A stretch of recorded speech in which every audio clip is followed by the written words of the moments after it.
एखादी गोष्ट डोक्यात आली की ती जातीवर बसते, जळायला लागते. अच्छा. मला म्हणतो इकडे ये. मी म्हणतो काय, अरे ये बस बस रे. हं. मी दळत बसतो, ही निघून जाते. दुसरं जातं शोधते. असं दुबईची 2 झाल्यावर ही थायलंडला पोहोचली जातं घेऊन. पेशवा पेशवणीची जोडी जमली कशी हे आम्हाला ऐकायला साधारण खूप गोष्ट आवडेल. सांगायला बसतो संध्याकाळ होईल, पण मी थोडक्यात सांगतो. त्यावेळेस फोन नव्हते. हो ना. तरी आमचं प्लॅनिंग कसं मित्र मित्र ते- त्याचे हां. सगळे आणि माझी एक मैत्रीण. सांगावा धाडला. बापरे हो. हो अगदी. ते कबूतर वगैरे अशी उडत चालले आहेत आणि अच्छा. त्या वेळेवर आणि असंही म्हणलं गेलं की किती महत्त्वाचं आहे ना हे. डब्यावाल्या जोशी काकू ते पेशवा 999 दिवस आणि मग तुम्ही तुमचं थांबा, profit. तोपर्यंत प्रॉफिटचा विचार करू नका. पण जर नीट तुमचं नाणं खणखणीत असेल ना तर नक्की व्यवसाय करा. नाणं खणखणीत करा आणि ते वाजवा.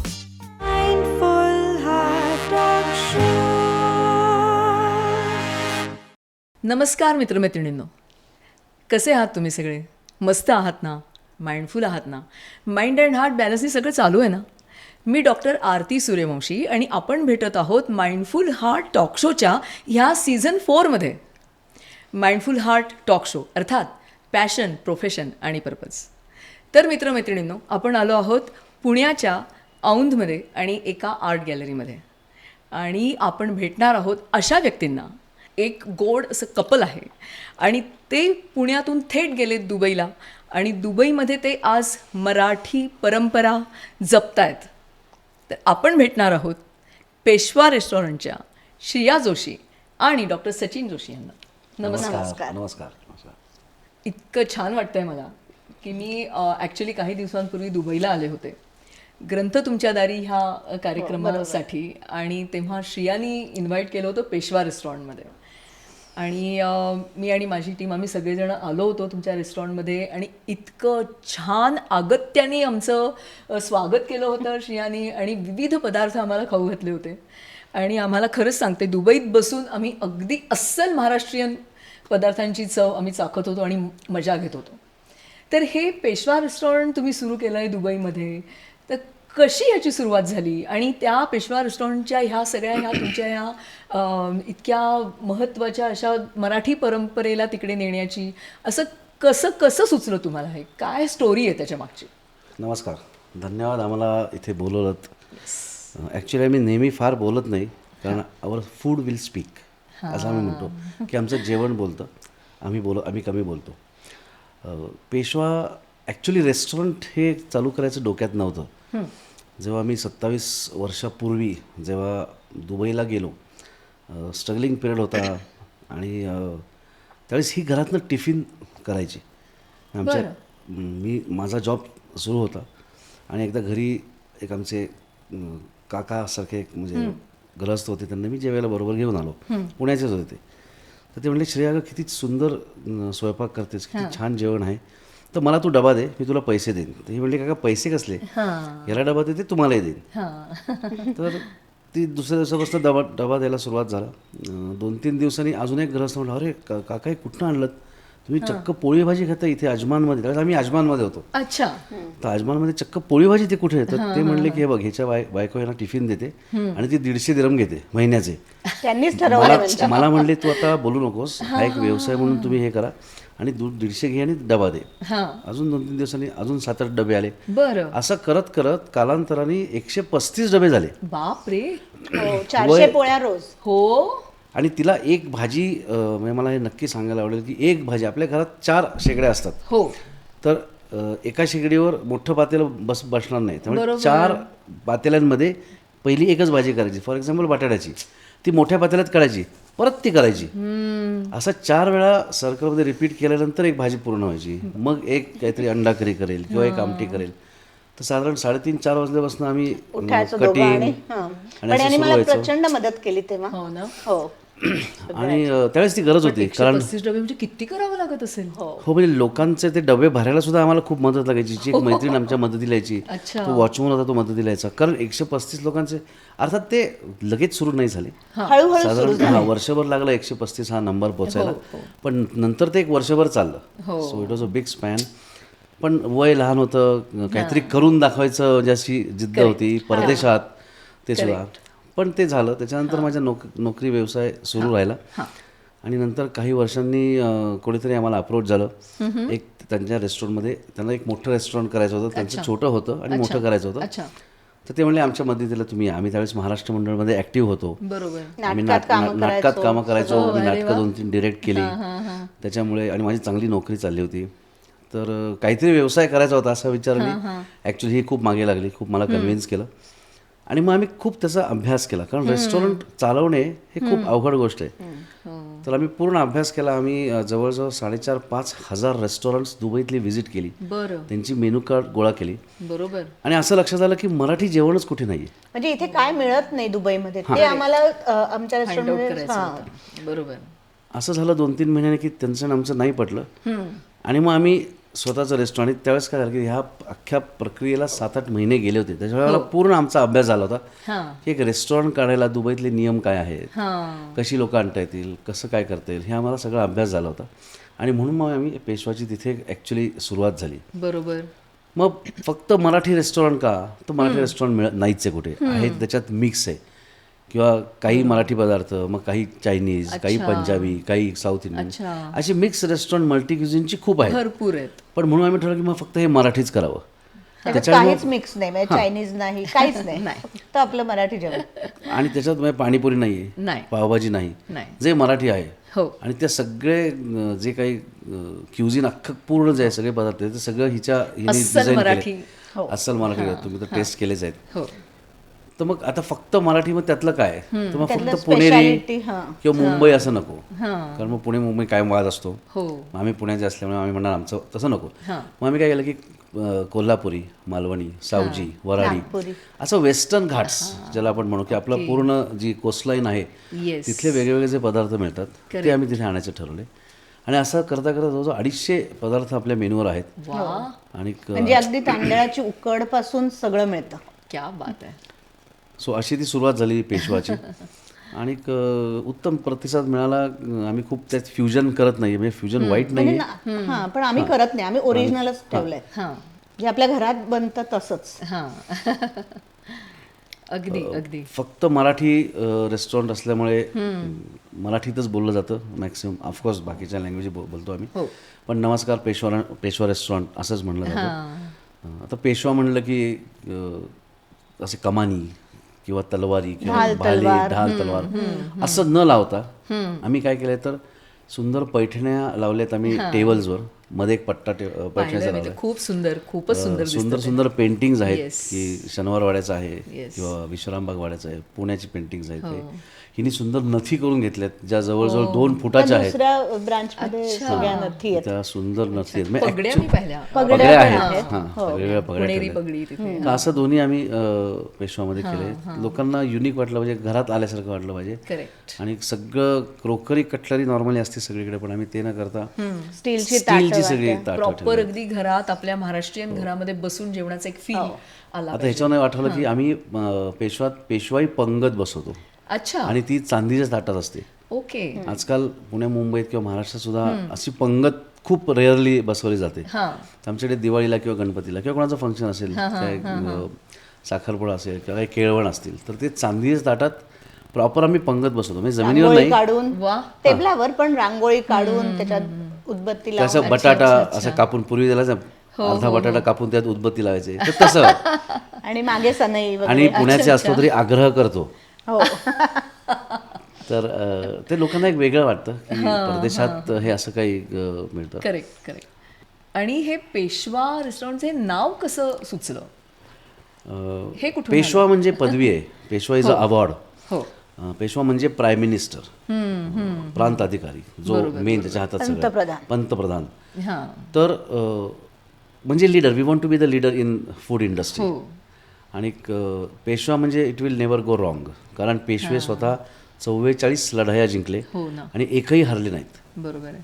तर ते आपल्या डोळ्यासमोर ठेवून, आणि अटकेभार झेंडा असं काय म्हणलं जातं, आणि आमचा अटकेभार झेंडा होता म्हणून ते पेशवा नाव होतं.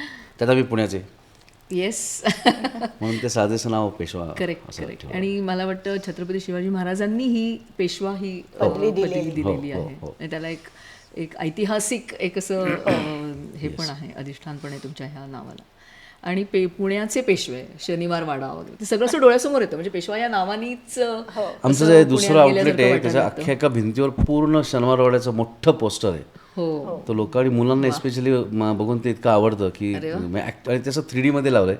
आई वडील दाखवतात ते मुलांना की असं असा शनिवार वाडा आहे पुण्यात आहे आणि पेशव्यांचा तो वाडा आहे आणि असं. आणि मग त्या पगड्यांटे सगळे रिलेट होतं की मग पैठण्या सोडलेल्या आहेत मग ते रिलेट्स असं. अरे वा, इतकं छान वाटतंय. इतकं एकतर महाराष्ट्रीयन आणि पेशवा आणि अस्सल पुणेरी आणि पुणेरी असून पण पुणेरी लोकांची जी एक टिपिकल ओळख झाली आहे, तर तशा पद्धतीने न करता आग्रह करून करून वाढणारे पेशवा आणि पेशवीण आता माझ्यासोबत आहेत. खूप छान वाटते. पण ही मला तुमची ही जी जोडी आहे ना, तर एक म्हणजे नेहमीच मला अशी उत्सुकता आहे समजून घेण्याची की कसे तुम्ही एकत्र आलात, ही पेशवा पेशवीणीची जोडी जमली कशी, हे आम्हाला ऐकायला खूप गोष्ट सांगायला बसतो संध्याकाळ होईल, पण मी थोडक्यात सांगतो की नाही, नक्की वधूवर सूचक मंडळामधनं ठरलेलं आमचं लग्न. बरं.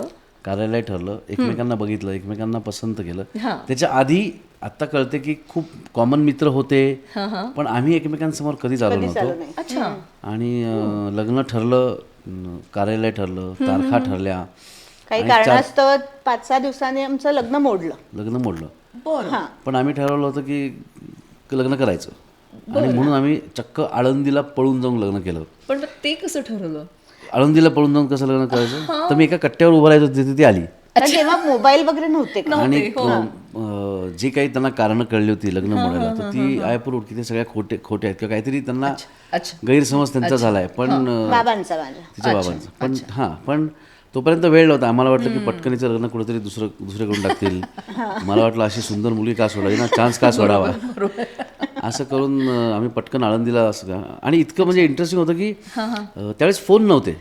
हो ना. तरी आमचं प्लॅनिंग मित्र त्याचे सगळे आणि माझी एक मैत्रीण सांगावा धाडला. बापरे. हो, ते कबूतर वगैरे अशी उडत चालले आहेत. आणि अच्छा. पण ते झालं समव मॅनेज. फोन नव्हते, पण जे ठरवलं होतं तर ते एका कागदावर वेळेवर आम्ही बरोबर तिथे पोचलो. ते झालं. फारशी विघ्न न येतात ते सगळं पार पडलं. आणि नंतर आता सगळं छान म्हणजे पण त्यावेळेला सगळे एकत्र आले असतील. 1-2 महिन्यांनी सगळं नीट झालं. आणि मग आम्ही दुबईला गेलो. बरं. मग आम्ही पण त्यावेळेस खूप स्ट्रगलिंग पिरियड होता की असं खूप पैशाचं पाठबळ नव्हतं आमच्याकडे. आणि नोकरी शोधली मी अजमानमध्ये. आणि मग तिथे ते टिफिन आले आणि मग सगळा पुढचा प्रवास. दुबईला जायचं कसं काय ठरवलं? दुबईला जायचं म्हणजे आम्ही आधी ऍक्च्युली निघालो होतो. एक ह्याचा मित्र कोणीतरी आले होते ओळखीचे युगांडाहून. तर आम्ही युगांडाला जाणार होतो. ते म्हणले तुम्ही इथे काय करताय, तू इंजिनियर आहेस तर चल मी तुला नेतोय युगांडाला म्हणून. तर आणि त्याच वेळेस युगांडात काहीतरी झालं आणि तो दुबईला शिफ्ट झाला. काहीतरी शूटआउट झालं आणि ती 2-3 फॅमिलीज दुबईला शिफ्ट झाली. आम्ही म्हणलं युगांडा का, आता दुबई. आपल्याला काय सेमच आहे, परदेशात जायचं कुठेतरी पैसे मिळाले, मग दुबईत. मग आम्ही दुबईत गेलो. पूर्वीचा माझा अनुभव असल्यामुळे मग मला नोकरी लागली. 21व्या दिवशी मला नोकरी लागली ॲज अ प्रोडक्शन मॅनेजर. बरं. आणि मग नंतर पुढे मी 15-1 वर्ष नोकरी केली, वेगवेगळ्या क्षेत्रात केली. रेस्टॉरंटला आता 13 वर्ष झाली आहेत. त्याच्या आधी नंतर डबे बंद झाल्यावर पण मी नोकऱ्या केल्या थोड्या छोट्या. थोडं रिअल इस्टेटमध्ये आम्ही प्लॉट्स विकले. सो त्यामुळे दुबईमध्ये सगळे ओळखत होते आम्हाला. हे प्लॉट्स विकत होते, हे फ्लॅट विकत होते, ही नोकरी करत होती, हा नोकरी करत होता. आणि मग लोकांना माहिती होतं की म्हणूनच त्या पहिल्या रेस्टॉरंटमध्ये जे अप्रोच केलं ह्याच्याकरताच केलं की महाराष्ट्र मंडळात हे लोक फेमस आहेत. बरोबर. हे यांचं रेस्टॉरंट म्हणलं की लोक जेवायला येतील. So that was the idea. म्हणजे ही स्टोरी पुणे मुंबई पुणे नाहीये, मुंबई पुणे मुंबई नाहीये, Pune Dubai Pune. Pune Dubai Thailand आहे. त्यात मी पुढे सांगतो की नुकतंच आम्ही बँकॉकमध्ये 1 मेला रेस्टॉरंट ओपन केलं नोवाटेलमध्ये. त्याच्या आधी थोडंसं रिवाइंड करतो. दुबईमध्ये 1 सुरू झाल्यानंतर आम्हाला दुबई आता मोठी झाली. दुबईत 2 आहे. करामामध्ये जिथे मेन आपलं पहिलं रेस्टॉरंट आहे, मोठं रेस्टॉरंट आहे, 250 सीटिंग कॅपॅसिटी आहे. आणि तिथे सगळे सण साजरे केले जातात. एक तर आम्ही गणपती बसवतो, म्हणजे 10 दिवस प्रॉपर आणि मोठं डेकोरेशन असतं. आणि इस्लामिक कंट्री असून तिथे काही छान, ते काही त्रास देत नाहीत. आम्ही छान गणपती रोज सकाळ संध्याकाळ आरती असते. मी दहीहंडी लावतो. अच्छा आम्ही गुढी उभी करतो. आम्ही किल्ला करतो दरवर्षी. दिवाळी आणि आम्हाला माती आणायला बरंच 200 किलोमीटर लांब जाऊन आम्हाला माती आणायला लागते, कारण माती ती सगळी वाळू आहे. हो, तिथे तर सगळी वाळू. त्यामुळे वाळू पाण्यात किती घेतलं तरी ती किल्ल्याचं स्वरूप त्याला येत नाही. तर आम्ही प्रॉपर रासल खेमावरनं माती आणतो. रसल खेमावरून आम्ही माती घेऊन येतो आणि ते किल्ला, कारण पुढच्या पिढीला कळायला हवं की काय होतं आधीचे सण साजरे कसे केले जायचे, कसे करायचे.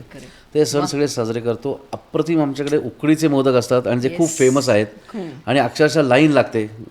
कोकणाला लाजवतील असे मोदक आहेत, मी खाल्लेत. अच्छा, फूड विल स्पीक. इथेच आहे. येस. तर मोदक खूप जातात पहिल्या दिवशी, आणि साच्याचे नाही, 10 दिवसात. हाताने केलेले. पण मग हे सगळं शिक्षण आणि तुमचे जे काही खानसामे तिथे बनवले आहेत, त्यांना सगळ्यांना ट्रेनिंग द्यावं लागलं असेल ना भारतीय आम्ही त्या पद्धतीचं, की प्रांतातनच उचलले आहेत. हां. त्याच्यामुळे त्यांना एक तर येत होते आणि नंतर थोडासा टचअप, म्हणजे माझी चवच पाहिजे होती मला तिथे. हो ना. सो त्याच्यामुळे ते तसं 95% मराठीच मुलं आहेत सगळी, कारण प्रमोट जास्तीत जास्त मराठी करायचं म्हणल्यावर 95% मराठी मुलं आहेत. असं नाही की बाकीची नाहीत, म्हणजे नेपाळी ही करतात, पण नेपाळी मराठी जेवण नाही. स्वयंपाक म्हणजे शेफ मध्ये कोणी नेपाळी नाही, शेफ मध्ये फक्त आपली मराठी. म्हणजे कोल्हापुरी करणारा कोल्हापूरचा आहे, सावजी नागपुरी करणारा नागपूरचा आहे, असं विदर्भात आहे. आणि जे पुरणपोळी मोदक करतात ते सकाळी यायचं 50-100 मोदक करायचे, जायचं परत संध्याकाळी तेच करायचं. असं 6 महिने केलं तर झोपेत पण मोदकच करतो. तर तशीच चव. काय मी म्हणतो त्यांना की तो म्हणला की आज मी 150 सांगितलं आता मोदक करते ते तसेच सेम क्वालिटी, आकार बदलणार नाही, आणि बदलायला नको. बेसिकली फूड इंडस्ट्रीमध्ये ना आपण बाकी जे जसं वय किंवा जशी वर्ष जातात तसे आपण कपडे, आपले राहणीमान, केसांची स्टाईल, गाड्या, आपण सगळंच चेंज करतो. बरोबर आहे. दर 2 वर्षाला आपलं चेंज झालेलं असतं सगळं. घरं चेंज होतात, फर्निचर, जेवायची चव नाही. जसं पुण्यात 50 वर्षापूर्वी लहानपणात अगदी. आणि ते 2 गोष्टी नसतं, एक तर माणसं आणि दुसरं इन्ग्रेडियंट्स. तर ते 2 गोष्टी भयंकर मेन रोल प्ले करतात. त्यामुळे आमच्याकडे पहिल्या दिवसापासून असणारी माणसं अजूनही आहेत. हो ना. आणि पहिल्या दिवसापासून जे आम्ही ज्यांच्याकडनं मसाले घेतले तेच आम्ही आजही घेतोय. हो ना. तर आम्ही ते शक्यतो चेंज करत नाही, कुठला सप्लायर चेंज करत नाही, कारण मग चव बदलतं का. मला एकदा तुम्ही आता येऊन गेलात आणि परत महिन्याभरात आणि जर आवडलं नाही म्हणलं की नाही मागच्या वेळेस सारखं नको होतं, that is our failure. So सगळ्यात ही, आणि ते मेन रोज ती टेस्टिंग बघते आणि आपल्या दोघांना ना कळणार पण नाही की ह्याच्यात काहीतरी चूक आहे, पण तिला बरोबर कळतं. हां, basically she is a tester. आणि नवीन विंग आहे पूर्ण करिअर मध्ये आजकाल. मला अंडे उकडता येत नाही, ते सुद्धा गणतं. त्यामुळे मी काही विकू शकतो. मी इंजिनियर, बेसिक मेकॅनिकल. मला आता डॉक्टरेट मिळाली हॉस्पिटॅलिटीमध्ये आणि वडापाव विकतोय. बरं, इतकं सोपा विषय आहे. किती छान. तुमचं मग इंजिनिअरिंग MBA पण केलं? नाही, इंजिनिअरिंग झाल्यानंतर मी नोकरी. आणि मी आता लास्ट 2 वर्षापूर्वी मला हॉस्पिटॅलिटीमध्ये डॉक्टरेट मिळाली. Oh wow. So it's a PhD. बरं, अरे वा.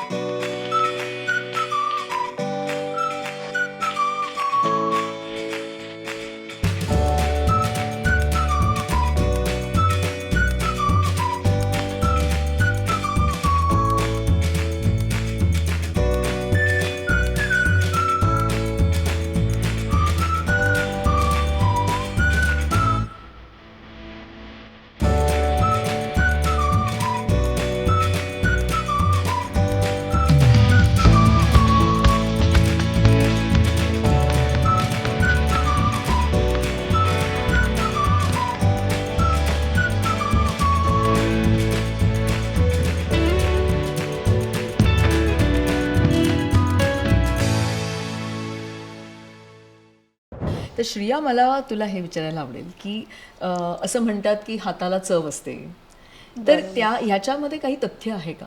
तुला काय वाटतं? नक्कीच तथ्य आहे. प्रत्येकाच्या हाताची चव वेगळी असते. पण म्हणजे माझा एका डब्यापासून सुरुवात होऊन 135 डबे झाले, त्याच्यातच आलं की चव आहे म्हणूनच ते डबे वाढले. आणि तशीच आमच्या जे शेफ आहेत सगळे, तर त्यांच्याही हाताला अगदी सेम. आणि आता आम्ही ते स्टँडर्डाइज केले चव.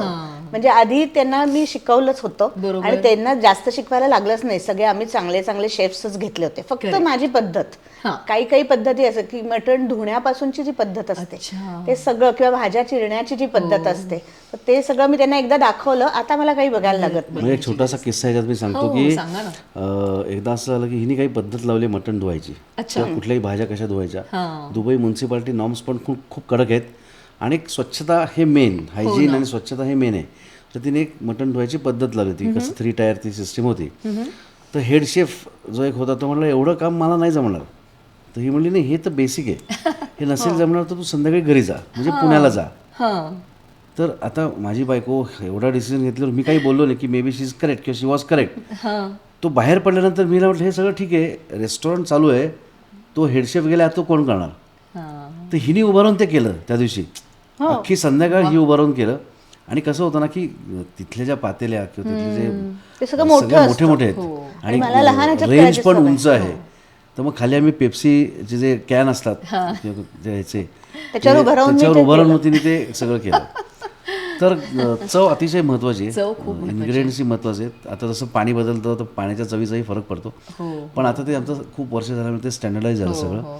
आणि चव मेंटेन करणं हे सगळ्यात इम्पॉर्टंट आहे ना. म्हणजे स्वच्छता, क्लीनलीनेस सगळ्यात निश काय तर चव मेंटेन असणं. पहिल्या दिवशी जी चव आहे तीच आतापर्यंत 13 वर्षानंतरही तीच चव पाहिजे प्रत्येक पदार्थाला. नाही तर लोक लगेच म्हणतात की अरे मागच्याच खाल्लं तसं नव्हतं, असं म्हणलं की संपलं. तसं नाही चालणार. पण मग तेव्हापासूनचे जे शेफ आहेत ते तेच आहेत का? ते सगळे शेफ आहेत. हायजीन खूप इम्पॉर्टंट आहे दुबईमध्ये.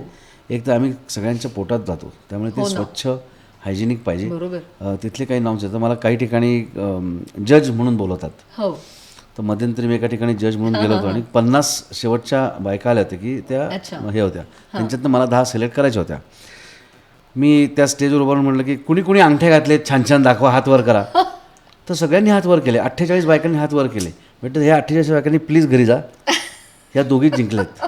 त्याचं कारण असं आहे की अंगठी जी असते प्रत्येकाची, ज्या एखादी स्त्रीनी स्वयंपाक करताना अंगठी वापरली, कणिक मळताना जर अंगठी वापरली तर त्याच्यात जातं ते सगळं. हातमध्ये मळ असतो अंगठीचा. किंवा नेल पॉलिश जर असेल तर तुम्ही स्वयंपाक करू नका, केस मोकळे सोडून. हे बेसिक हे तर. आणि सिंपल पण कालांतराने आम्हाला ह्या गोष्टी खूप शिकलो आम्ही. म्युन्सिपाल्टीचे नियम खूप कडक आहेत आणि ते सगळे इम्प्लिमेंट केले जातात. जसं पेशवामध्ये व्हेज आणि नॉनव्हेज जरी मिळत असेल तरी ते पूर्ण सेपरेट वेगळं केलं जातं. मला इथे आवर्जून सांगायला आवडेल, किचन्स 2 नाहीयेत पण किचन्स 2 नाही पण ऑलमोस्ट 2 आहेत. त्याचे जे कटिंग बोर्ड आहेत काही कट करायचे, त्याच्या ज्या सुऱ्या आहेत त्याला कलर कोडिंगच आहे. हो ना. आणि चुकून व्हाईट कलर कोडची सुरी रेड बोर्डवर सापडली जरी तरी 20,000 दिरहम फाईन आहे. आणि ते इन्स्पेक्टर्स कधी येतात, कधी घुसतात आणि चेक करतात. आणि जर तुम्ही नॉनव्हेज नाही खातात तर मी तुम्हाला का द्यावं. बरोबर आहे. त्यामुळे फिश वॉश वेगळा, व्हेजिटेबल वॉश वेगळा, मटन वॉश वेगळा, असे वेगवेगळे एरिया आहेत. भांडी पण वेगळी, भांडी करायची पण भांडी वेगळी. आम्ही अतिशय चांगल्या दर्जाचं ऑइल वापरतो. कारण आम्ही तेच, आमच्याकडे जरी रेस्टॉरंट असलं, मला वाटतं मॅक्सिमम म्हणजे माझा असं समज आहे की बऱ्याचशा रेस्टॉरंटमध्ये स्टाफ राईस अशी कन्सेप्ट असते जी आपल्याकडे नाही.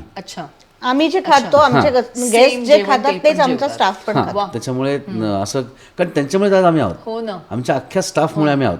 खरं ते नसते तर आम्ही एवढ्यापर्यंत येऊ शकलो. सगळ्यांचं राहणं सगळं तिथेच आहे त्याच्यामुळे. हो, सो आम्ही वेगळे फ्लॅट घेतलेले त्यांच्यासाठी. हो, जवळच. बरोबर.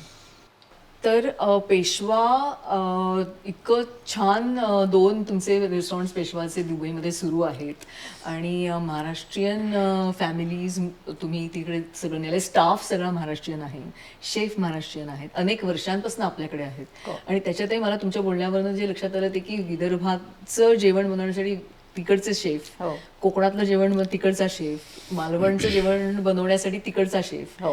आणि हे सगळं तू हे जे काही सिस्टम त्यांची लावून दिलेली आहेस ते फारच अफलातून आहे खरंच. ते आता होत गेलं माहितीये एवढ्या वर्षात खरंच. आणि आता ते सेट झालंय. आणि मग तुम्ही वाढवलं पण आहे आता पुढे. हो, आम्ही जे करामाचा पेशवा आहे त्याच्यानंतर आम्ही दुसरं जबल अली नावाची जी जागा आहे जी 40 मिनिटापासून, ह्या पेशवापासून 40 मिनिटावर आहे. आणि ती थोडीशी अबुधाबी साईडला आहे. तिथनं पुढे 40 मिनिटं अबुधाबी. ओके. तर ते एक चांगलं लोकेशन मिळालं, 5 स्टारमध्ये मिळालं. आम्हाला विथ अल्कोहोल पण सुरू करायचं होतं. आम्ही खूप 4 वर्ष लोकेशन शोधत होतो आणि फॉर्च्युनेटली आम्हाला हे मिळालं. क्या बात आहे. लकीली माझा मुलगा सिद्धांत जो ऑस्ट्रेलियामध्ये 6 वर्ष हॉस्पिटॅलिटी करून नंतर त्यांनी जॉब केला, अरे वा. तो लकीली बिझनेसमध्ये जॉईन झाला. नॉर्मली असं होत नाही, वडिलांचा धंदा जर रेस्टॉरंटचा असेल ना तर मुलाला काहीतरी वेगळं IT मध्ये करायचं असतं की असं करायचं असतं. पण आमच्या याच्यात काय आलं की लकीली की तो आम्हाला जॉईन झाला आणि तो ते सगळं मनाने आणि खूप पॅशनेटली करतोय. आम्ही भेटलोय सिद्धांत, तो होता त्या दिवशी.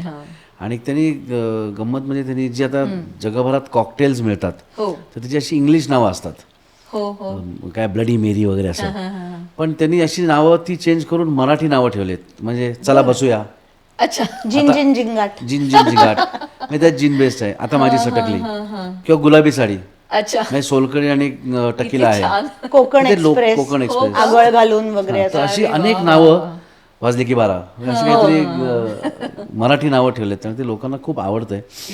झिंटॅक नाव ठेवलं. आता असं झालंय की फक्त जरी मराठी रेस्टॉरंट असलं तरी फक्त मराठी लोक येतात असं नाही, मराठी लोक येतातच, पण नॉन महाराष्ट्रीयन पण खूप येतात. आणि आमची टॅगलाईन आहे Maharashtrian cuisine for the world. So त्याच्यामुळे वर्ल्ड मध्ये कोणी खाऊ शकतं आपलं जेवण. आणि ते ओक्स जे हॉटेल आहे जिथे आहे ते 5 स्टार आहे, वरती 450 रूम आहेत. अनेक परदेशी म्हणजे फॉरेनर्स इथे येतात, त्यांना ते खूप आवडतं आणि ते सुरू केलं. रिसेंटली आम्ही आत्ता बँकॉकमध्ये आणि पटायामध्ये अशी 2 सुरू केली. अच्छा, बँकॉकमध्ये नोव्होटेल म्हणून हॉटेल आहे, तिथे आहे. बरं. आणि पटायामध्ये एकदम बीच वरतीच आहे, म्हणजे ते सगळ्यात मोठं रेस्टॉरंट आहे आमचं, म्हणजे 500+ सिटिंग आहे. गमत म्हणजे तिथे ऑन द बीच आणि तिथे रोज लावणी असते. काय सांगता? आणि लाईव्ह परफॉर्मन्स लावणीचा असतो. ती मुलगी फक्त मराठी लावणीवरच नाचेल किंवा नाचते, हिंदी गाणी नाही. आणि इतकं युनिक आहे की लोकांना प्रचंड आवडतं. हो ना. ट्रॅव्हल कंपनीज बरोबर आमचे सगळे टायअप आहेत, तर त्याच्यामध्ये काय होतं की सगळे पुण्या, मुंबई, सातारा, कोल्हापूर असे सगळे ग्रुप्सवाले येतात. वीणावळ, केसरी सगळ्यांचेच आहेत आमचे टॅग. बरोबर. तर मग त्यांना एकदम खूप आवडतं ते लावणी वगैरे अचानक तिथे थायलंडमध्ये येऊन. अरे वा. तर एक तर मराठी जेवण बघतात. हो, लावणी चायनीज लोक येऊन बघतात. खूप लोक वेगळ्या वेगळ्या देशात. कारण दुबई म्हटलं की लोकांच्या डोळ्यासमोर ते एक तिथला जो टिपिकल डान्स आहे, what is that belly dance something, तर तेच येतो डोळ्यासमोर. पण दुबईमध्ये नाही, दुबईमध्ये नाहीये, हे थायलंडमध्ये पटायामध्ये आहे. खूप ट्रॅव्हलर्स येतात तिथे आणि मोठं केलंय. मी म्हणेन जगातलं सगळ्यात मोठं Marathi restaurant out of India हे पेशवा आहे, जे बीच रोडला आहे आणि 500च्या वर सिटिंग आहे. म्हणजे लोक बघूनच असं. आणि सेम आम्ही 4ही रेस्टॉरंट्स रिप्लिका केलेत, सेम पैठणीचा वापर किंवा असं केलंय, मेंटेन केलंय तिकडे. आणि ती लावणी ही कन्सेप्ट खूप युनिक झाली. अशी कुठल्याच रेस्टॉरंट मध्ये नाही. लावण्या होतात बऱ्याच ठिकाणी, पण रेस्टॉरंट मध्ये अजून नाही कुठे सुरू झाली. हो ना. तुम्हाला तुमच्या रेस्टॉरंट मधला कोणता पदार्थ सगळ्यात जास्त आवडतो खायला? हा प्रश्न ना मला बरेच वेळ जण विचारतात की तुम्हाला ही 3 मुलं आहेत, त्यातला सगळ्यात आवडता मुलगा कुठला? हे उत्तर कोणीच नाही देऊ शकत. त्यामुळे आम्हाला दोघांना असं की आम्हाला सगळं आवडतं. सगळे पदार्थ चांगले आहेत, सगळंच. पण अगदी असं कमी वेळ आणि पटकन आपल्या रेस्टॉरंट मधून खाऊन परत पुढच्या कामाला लागायचं. So what will you prefer that time? अगदी वडापाव पासून आहे, पटकन हातात घेतलं आणि एक कोथिंबीर वडी खाल्ली पटकन आणि निघाला, किंवा पटकन थोडासा वरण भात खाल्ला, सोलकडी कोकम सगळं घेतलं. अरे वा वा वा.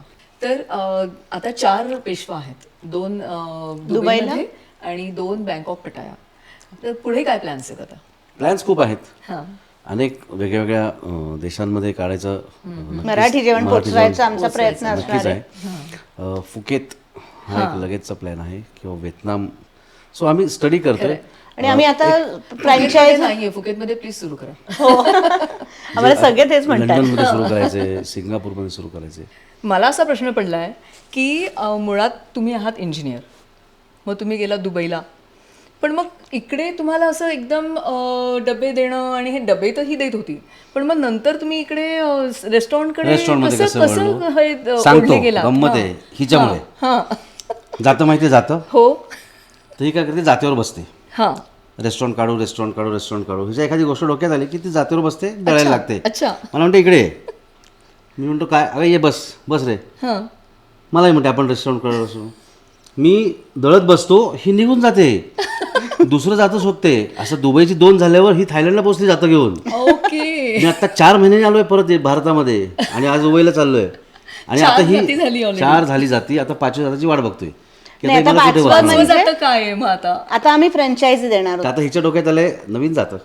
नवीन जातं हा, तर हिच्या म्हणजे डोक्यात आता काय दळलं जातं म्हणजे त्याच्यावर फुकेत, व्हिएतनाम, सिंगापूर आणि लंडन असं आमच्या डोक्यात आहे. बरोबर पण ते आता आम्ही फ्रँचायझी देणार आहोत. आम्हाला आता खूप लोक अप्रोच व्हायला लागले. आता कालांतराने काय झालंय की पेशवाचं नाव जायला पाहिजे, चव जायला पाहिजे, पण सगळं आम्ही त्याचं एक मॉड्यूल तयार केलं की फ्रँचायझी मॉड्यूल. आम्ही खूप अभ्यास केला वेगवेगळ्या फ्रँचायझी मॉड्यूलचा आणि मग आपण एक पेशवाची मॉड्यूल तयार केले.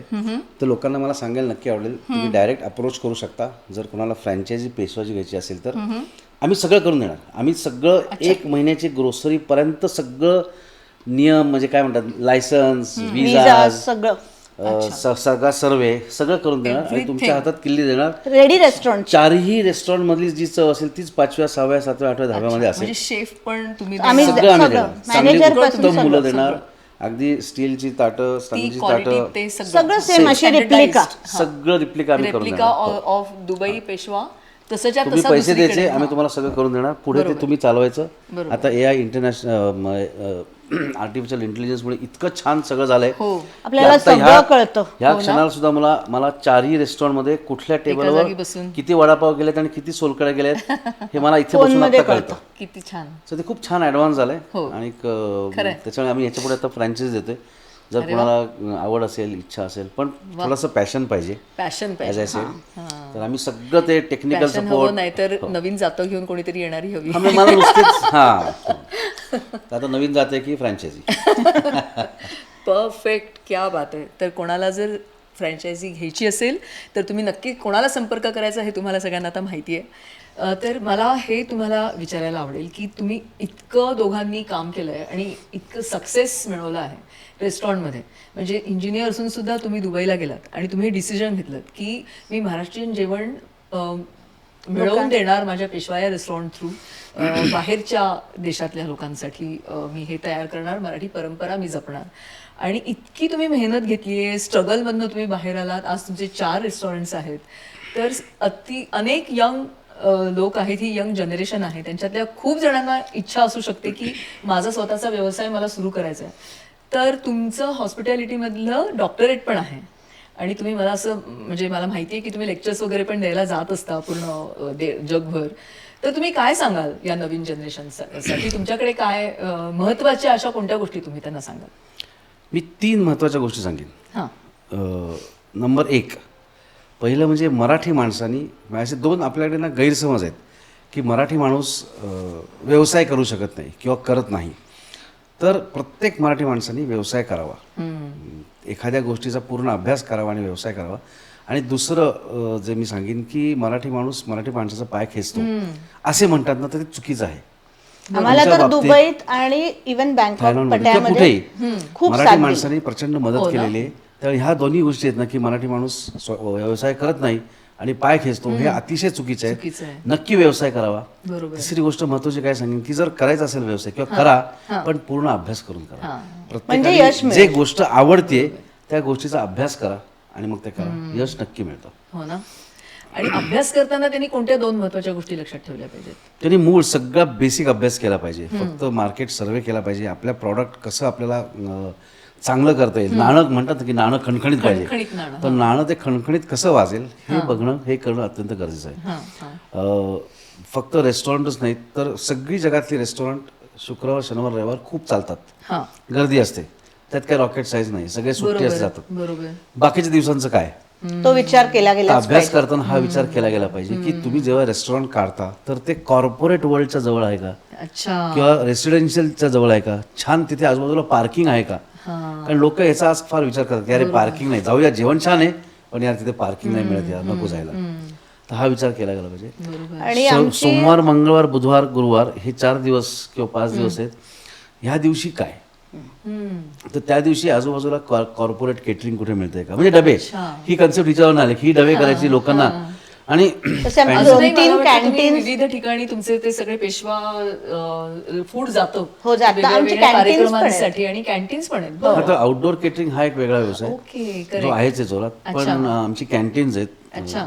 तर त्यांना सकाळी ब्रेकफास्ट, लंच आणि हाय टी ओके. असं असं रोज जातं 500 लोकांना असं. म्हणजे जर विचार केला किंवा अभ्यास केला तर असं लक्षात येतं की एखादी कंपनीमध्ये जर 500 एम्प्लॉईज असतील आणि ते जेवायला जायचे म्हणले तर ते गाड्या काढून जेवायला जाणार, मग सालिक म्हणजे टोल देणार, पेट्रोल वेस्ट होणार, मग तिकडे जाऊन पार्किंग करणार, त्याचे पैसे भरणार, 4-5 जण जेवण परत येणार, ह्याच्यात खूप वेळ जातो, खूप तास जातात. बरोबर. तर आजकाल कंपन्या काय करतात की त्यांच्याच एखाद्या मोठ्या हॉलमध्ये जेवण किंवा त्यांना तिथे व्यवस्था करतात, बुफे लावतात की तुमचं काम झालं, तुम्हाला कंटाळाला जेवा, परत येऊन काम करा. तर खूप साऱ्या गोष्टी सेव्ह होतात, वेळ वाचतो आणि त्यांना मग आम्ही घरच्यासारखं जेवण देतो. म्हणजे तिथे सॅलेड किंवा असंही असतं, काही ज्यूस पण असतात की घरगुती गरम गरम जेवण मिळतं. तर तो एक आमचा वेगळा वर्टिकल आहे. माझा स्वतःचा पेशवा नावाचा आटा आहे बरं. जो मी MP मध्ये आम्ही मॅन्युफॅक्चर करतो. अच्छा. आणि गव्हाच्या पोळ्या, हो. म्हणजे ग्लुटेन फ्री वगैरे म्हणतात तसं काही नसतं, प्रत्येक गावामध्ये ग्लुटेन असतंच, पण ग्लुटेन फ्री म्हणजे त्याचा कंटेंट कमी असतो किंवा कंट्रोल असतो ना, तर तो छान उत्तम हेल्दी, हायजिनिकली हेल्दी अशा पोळ्या आमच्याकडे असतात. आणि तिसरं आमचं वर्टिकल आहे केशर. आमच्याकडे उत्तम इराणचं केशर येतं. आणि आमच्याकडे जे टूर अँड ट्रॅव्हलवाले जे येतात तर त्यांना आम्ही 1-1 ग्रॅम आम्ही ते प्रॉपर त्याचं सेल करतो, विकतो. तर त्यांना ते खूप गिफ्ट देण्याकरता त्यांना ते खूप आवडतं. सो असं आहे. आणि रेस्टॉरंट्स, तर सगळ्यांना मी हे सांगेन की नक्की व्यवसायात जा, नक्की व्यवसाय करा, अभ्यास करा, पेशन्स ठेवा. असं म्हणतात ना की Rome was not built in 1 day. तर एका दिवसात, 2 दिवसात, एका महिन्यात तुम्हाला सक्सेस मिळणार नाहीये, वर्षभर त्याला द्यायलाच लागतं. गुजराती मारवाडी लोक म्हणतात की 999 दिवस आणि मग तुम्ही थांबा, तोपर्यंत प्रॉफिटचा विचार करू नका. पण जर नीट तुमचं नाणं खणखणीत असेल ना तर नक्की व्यवसाय करा, नाणं खणखणीत करा आणि ते वाजवा. आणि मग ते वाजवा. येस, ते वाजेलच. नक्की वाजवा. क्या बात आहे, क्या बात आहे. श्रेया, तू काय सांगशील सगळ्या नवीन तरुण मुलींना? ते सांगे की घाबरू नका आणि एकदम नेटाने जी गोष्ट करताय ती करत राहा. जसं यांनी सांगितलं की नाणं खणखणीत करा आधी आपलं, मग नक्कीच यश मिळेल. क्या बात आहे, क्या बात आहे. म्हणजे मी सॉरी टू इंटरप्ट, म्हणजे मी असं सांगेन की घरातल्या बायकांनाही जर छोटासा व्यवसाय सुरू केला तर तो छोटा नाहीये, तो मोठा व्हायला वेळ लागत नाही. छोटं म्हणून बघू त्याच्याकडे बघू नका. मी कायम सगळ्या बायकांना किंवा स्त्रियांना घरातले सांगतो ना की छोटा कुठलाही व्यवसाय चालू करा, छोटा जरी असला ना तरी कमीपणा नाही त्याच्यात. तुम्ही व्यवसाय करताय तर ते डोक्यात ठेवून तो व्यवसाय वाढायला वेळ लागत नाही, तो वाढतो. कारण मी 22 वर्षाची होते आणि मला सगळे डबेवाल्या जोशी काकू म्हणून चिडवायचे तेव्हा, पण आम्ही अजिबात लक्ष दिलं नाही त्याच्याकडे. आणि असंही म्हणलं गेलं की डबेवाल्या जोशी काकू ते पेशवा. हो, असं पण एक. खरंच खरंच खरंच इतकं छान वाटतंय. आणि एक मराठी माणूस, मराठी कपल हे दुबईत जाऊन आणि एक अशी सक्सेस स्टोरी घेऊन पुन्हा आमच्यासोबत इथे आलेत आणि सगळ्यांना छान सांगतात आहेत की तुम्ही कसा व्यवसाय सुरू करू शकता, खणखणीत नाणं तुमचं कसं वाजेल. तर खूप छान वाटतंय. थँक्यू सो मच, तुम्ही माइंडफुल टॉक शोवर आलात. धन्यवाद आम्हाला इथे बोलवलं. हो, आणि खूप खूप महत्त्वाची माहिती त्यांनी आपल्याला दिली आहे. आपला हा शो आपण माइंडफुल व्यक्तिमत्वांना आपण आपल्या ह्या शो थ्रू शोकेस करतो आणि मी नक्की म्हणू शकते की yes, both of them are mindful, कारण ते त्यांच्या पर्पजपासून कधी ढळले नाही आहेत. आणि ते खूप महत्त्वाचं आहे की तुम्ही तुमच्या ध्येयापासून ढळू नका, पेशंटली तुम्ही व्यवसाय करत राहा आणि तुम्ही तुमचं ध्येय नक्की गाठाल आणि तुमचं नाणं खणखणीतपणे वाजेल. खूप मजा आली गप्पा मारताना तुमच्याशी. मला तर असं काही फॉर्मल वाटलंच नाही. मला असं वाटलं की मी माझ्या जुन्या मित्रमैत्रिणींना भेटते आहे आणि भरपूर आपल्या गप्पा झाल्या या दरम्यान. थँक्यू सो मच मनसे. धन्यवाद. थँक्यू. मित्रमैत्रिणींनो, आपले गिफ्टिंग पार्टनर्स आणि sponsors, this whole programme is produced by mindful heart consultancy, healthy mind healthy heart. माझी पुस्तकं मी दरवेळेला देत असते, पण they are out of print. सगळ्या त्याच्या कॉपीज गेलेल्या आहेत, पण मी तुम्हाला नक्की ते कुरिअरनी पाठवेन किंवा नेक्स्ट टाइम तुम्ही येणार असाल तेव्हा तुम्हाला देईन. हा खूप छान असा गणपती आहे. पॉवरॅम चाकणला ह्यांचं मेटल फॅब्रिकेशनचं युनिट आहे आणि त्यांनी तो तुमच्यासाठी स्पेशली त्यांच्या युनिटमध्ये बनवून त्यांनी तो पाठवला आहे. काय सुंदर आहे. सुंदर. हे आपले नवीन गिफ्टिंग पार्टनर आहेत विश्वस्वामी आयुर्वेदा. ठाण्याला ह्यांचं आयुर्वेदिक सेंटर आहे. डॉक्टर मेघा म्हणून आहेत आणि त्या खूपच नाडी परीक्षा केल्याशिवाय त्या कोणतंच हे सांगत नाहीत की तुम्ही कोणती ट्रीटमेंट घ्या. आणि अगदी प्रॉपर ऑथेंटिक, जसं तुम्ही ऑथेंटिक महाराष्ट्रीयन मराठी फूड तिथे परंपरा करता तर चालवताय, तशा त्या पण अगदी ऑथेंटिक आयुर्वेदिक ट्रीटमेंट्स त्यांच्या इथे देतात. आणि मी स्वतः करून घेते, म्हणजे मलाही जात असते मी आणि रिअली खूपच छान आहे ते. तिथे त्यांचं असं स्टे आणि हे असं आहे हो आहे. आणि हे आपले नेहमीप्रमाणे गिफ्टिंग पार्टनर आहेत कोकणी गोडवा. त्यांच्या खूप छान छान अशा गोष्टी त्यांच्या पॅकमध्ये त्यांनी पाठवल्या आहेत. हो खूप छान आहे. हे नवीन कोकणी गोडवा. हो, कोकणी गोडवा. आपले नवीन गिफ्टिंग पार्टनर आहेत स्वादिष्टम आणि पुण्याचे आहेत भावना. ह्यांचं हे खूप छान ब्रँड आहे. त्या स्वतः हे खूप असे छान छान प्रॉडक्ट्स बनवत असतात. तर ते त्यांनी तुमच्यासाठी इथे पाठवलेले आहेत. नाव फार छान आहे, स्वादिष्टम. आणि हे अजून एक आपले गिफ्टिंग पार्टनर आहेत. आपल्याला जॉईन झालेत साताऱ्याहून. चव भारी असे त्यांचे मसाले आहेत, तर ते पण त्यांनी तुमच्यासाठी पाठवले आहेत. आता आम्ही वापरून बघतो. नक्की वापरून बघा. आणि दे आर फ्रॉम सातारा, त्याच्यामुळे तुम्ही त्यांना पुढे जाऊन you can connect with them. तुमच्या ह्याच्यामध्ये त्यांना आणू पण शकता. डॉक्टर आरती, धन्यवाद, थँक्यू व्हेरी मच आम्हाला इथे बोलवलं. तुमच्या स्पॉन्सर्सचे धन्यवाद. आणि हे जे सगळे इथे आपले शूट घेत आहेत ह्या सगळ्या मित्रांचे धन्यवाद, कारण त्यांनीही आपल्याला सगळं घडवून आणलं आहे. सगळ्यांना मी विनंती करीन की नक्की दुबई आणि थायलंडमध्ये पेशवाला व्हिजिट करा आणि जेवा आणि हेल्दी राहा. धन्यवाद. जय हिंद, जय महाराष्ट्र. धन्यवाद डॉक्टर आरती सूर्यवंशी आम्हाला इथे बोलवल्याबद्दल. आणि माइंडफुल हार्ट टॉक शोमध्ये आम्हाला येऊन खूप छान वाटलं. आणि तुम्हाला जर हा इंटरव्ह्यू आवडला असेल तर लाईक आणि शेअर नक्की करा. Attire partner Sui Dori, cord sets with hand embroidery. Location partner art Pune foundation. आणि इथे डॉक्टर सुभाष पवार यांचा आर्ट स्टुडिओ आहे आणि तिथे आपण आज इथे बसलेलो आहोत. आमचे रेडिओ पार्टनर आहेत रेडिओ विश्वास नाशिक. तुमचं जगणं तुमचा आवाज. आमचे सगळे एपिसोड्स तुम्ही विश्वास रेडिओवरती ऐकू शकणार आहात. आमचे ग्लोबल टी व्ही पार्टनर आहेत ई प्रसारण रेडिओ अँड टेलिव्हिजन. आणि त्यांच्या द माइंडफुल हार्ट ह्या प्रोग्रॅममध्ये तुम्ही सगळे आमचे एपिसोड्स पाहू शकणार आहात आणि ऐकू शकणार आहात. आणि त्यांचे प्रोग्रॅम्स 180 देशांमध्ये आज पाहिले जातात. आणि त्यांच्या द माइंडफुल हार्ट ह्या प्रोग्रॅममध्ये आपले सगळे एपिसोड्स आपण पाहू शकणार आहात. आणि ऑलरेडी ते आपल्यासोबत आहेत आपल्या पहिल्या सीझनपासून. आणि प्रत्येक एपिसोड त्यांनी तिथे प्रदर्शित केला आहे. Thank you very much.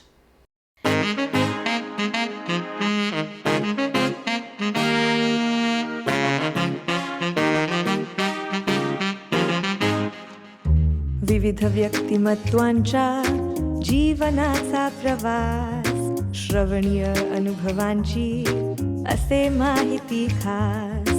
सगळ्यांना हा टॉक शो असे सजग बनवणारा, विजन विस्डमच्या अगदी जवळ नेणारा, माइंडच्या कौशल्यांना जागविणारा शो, माइंडफुल हा टॉक शो.